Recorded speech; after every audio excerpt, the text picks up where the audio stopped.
Bien, ça fait déjà une année qu'on pensait à ça, qu'on travaillait là-dessus. Et c'est Alain Veilleux et Marie-Claude Bouillon qui nous ont contactés au début, qui nous ont parlé, bon, que ce serait agréable de faire un joint entre les deux, mais on ne savait pas trop sous quelle forme, comment on pouvait faire, sous quelle forme on pourrait faire du partenariat finalement. Puis on s'est rencontrés une première fois, puis suite à cette rencontre-là, ben moi j'ai réfléchi de mon côté, eux ont réfléchi du leur, puis on est arrivé à la solution que moi je trouvais que ça faisait sympathique que le dernier soir des 20 jours de cirque coïncide avec notre premier soir à nous, et de faire un joint comme ça, d'unir le cirque et la musique ensemble par la voix de l'accordéon, comme de raison, vu que c'est la thématique de notre festival. C'est comme ça que l'idée est venue, tout simplement.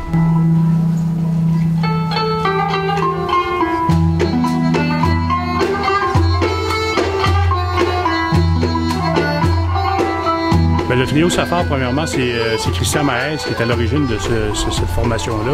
Christian, c'est un vieux copain, il a déjà participé dans d'autres éditions du Carrefour mondial de l'accordéon. Je savais que c'était quelqu'un qui aime toucher à toutes sortes de styles de musique, qui a travaillé dans plein de différents projets, qui avait travaillé également au cinéma et tout. Donc je savais que le point de départ avec lui, ça serait bien.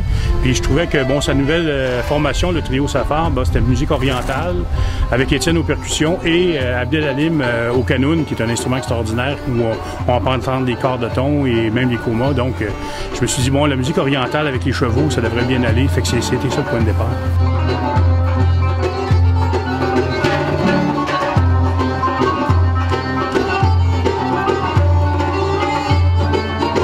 C'est vraiment unique d'avoir ces musiciens-là, une création où on a fait des choses qui sortaient un peu de nos habitudes.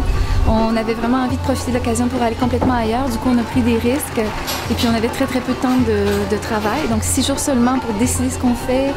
Donc compte tenu du peu de temps et tout ça, moi je suis vraiment contente, je suis heureuse, je me sens honorée d'avoir pu vivre ça avec mes partenaires de travail de la Luna, Caroline et François, et avec ces musiciens extraordinaires du trio Safar. On voulait trouver un point de jonction entre les musiques du trio Safar, qui sont des musiques arabes, et le monde du cheval.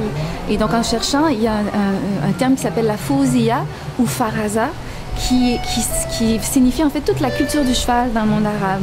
Ça va des soins aux chevaux, à l'art de la guerre, à l'art de dresser les chevaux, et ça va même jusqu'au code moral du preux chevalier médiéval arabe.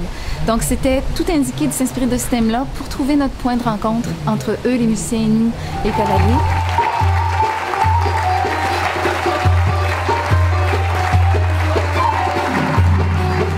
Ce qui est super ce soir, c'est de voir la jonction de ces deux publics-là, en fait.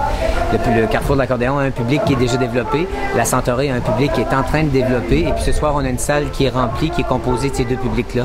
On sait comment c'est important pour des événements d'avoir du public. Donc ce soir, on a ces gens-là dans la salle est pleine, et puis tout le monde est content. Ça fait que ça veut dire mission accomplie. Je peux pas me prononcer pour le Carrefour, mais nous, on sera au rendez-vous. Puis si le Carrefour a encore envie, puis je pense qu'il devrait avoir envie parce que ça se passe plutôt bien, tant avec les artistes qu'avec la direction du Carrefour. Nous, on aimerait beaucoup répéter.